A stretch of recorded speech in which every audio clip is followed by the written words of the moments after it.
cerita menarik soal Komando Pasukan Katak Kopaskas TNI AL. Pasukan elit kebanggaan Indonesia yang memiliki skill unggul. Salah satu peristiwa ini terjadi sekitar tahun 2005. Saat itu muncul ketegangan antara RI dan Malaysia di Blok Ambalat. Pemerintah RI membangun mercusuar Karang Unarang yang terletak di titik terluar. Upaya ini selalu diganggu oleh tentara laut di Raja Malaysia, mulai dari manuver yang menimbulkan gelombang hingga menganiaya pekerja mercusuar. Kisah ini ditulis dalam buku Kopaska, spesialis pertempuran laut khusus yang diterbitkan dalam rangka 50 tahun Kopaska. 1 April 2005, dua kapal TLDM dan Marine Polis Malaysia buang jangkar di dekat mercusuar. Upaya kapal patroli TNI AL KRI Tedong Naga mengusir mereka tak digubris. Komandan KRI pun meminta bantuan dari personel Kopaska yang memang disiagakan di sana. Serka Ismail meminta izin Komandan Tim Kopaska, Lettu Beni untuk meluncur ke kapal Malaysia. Lettu Beni mengizinkan, namun dia meminta Ismail tak membawa senjata agar tidak terjadi kontak senjata.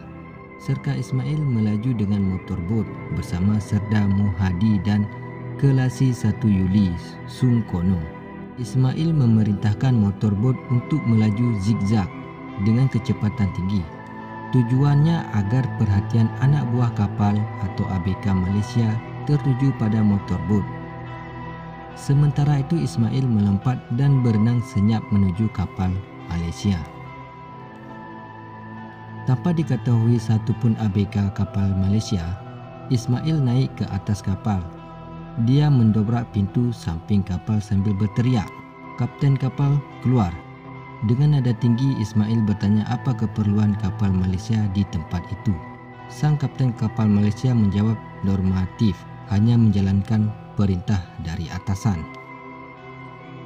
"Baiklah, kalau begitu daerah ini adalah wilayah saya, Indonesia.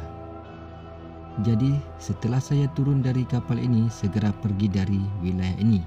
Jikalau tidak, jangkar akan saya putus," sergah Ismail pada komandan kapal Malaysia. Walaupun tak bersenjata, keberanian Ismail rupanya membuat nyali para ABK Malaysia ciut. Begitu Ismail lompat ke perahu karet, kapal pertama langsung angkat jangkar dan kabur dari Karang Unarang. Namun kapal yang kedua tak mau pergi.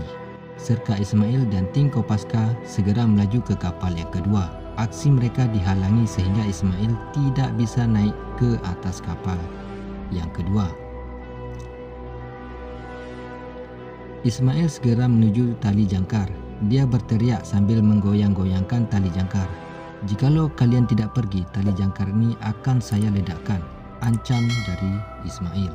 Tidak disangka ancaman Ismail ini berhasil. Aksi ini pun membuat kapal Malaysia meninggalkan wilayah Karang Unang. Rupanya cukup 3 Kopaska untuk mengusir 2 kapal Malaysia dari perairan Indonesia. Dan di mana ini adalah menjadi sejarah yang sangat luar biasa bagi Kopaska. Okey, cukup sampai di sini dulu video saya. Semoga ini menjadi manfaat dan menjadi wawasan untuk pengetahuan yang anda tidak ketahui tentang TNI yang ada di Indonesia. Dan mereka bekerja sangat baik dan membuat kita bangga. Sekian dan terima kasih. Bagi siapa yang belum menekan tombol subscribe, jangan lupa untuk menekan tombol subscribe-nya, like dan notifikasi loncengnya. Assalamualaikum warahmatullahi wabarakatuh. Sampai jumpa di video yang selanjutnya.